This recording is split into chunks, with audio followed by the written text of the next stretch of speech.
A police officer was injured after an official vehicle he was driving was hit by a train at a level crossing in Marondera on Saturday evening. Sarapira mashoko ashamisa vanhu vachiona kuti aiwa mapurisa acho oratidza kuti zvemutemo yacho vanenge vasingatomboitevedzeri.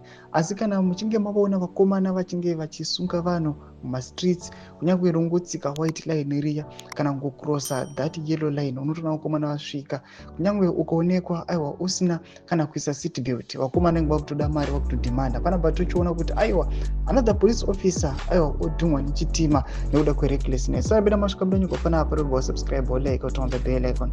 TV navana pa Newsday Zimbabwe muda nyora chiti the cop reportedly failed to observe level crossing rules which instruct all drivers to stop and only proceed when there is no train approaching. Initial findings, according to the National Railways of Zimbabwe (NRZ), are that the officer has been pursuing a fleeing combi. The NRZ urges motorists, including law enforcement agents, to always exercise caution when approaching level crossings and never try to race an approaching train.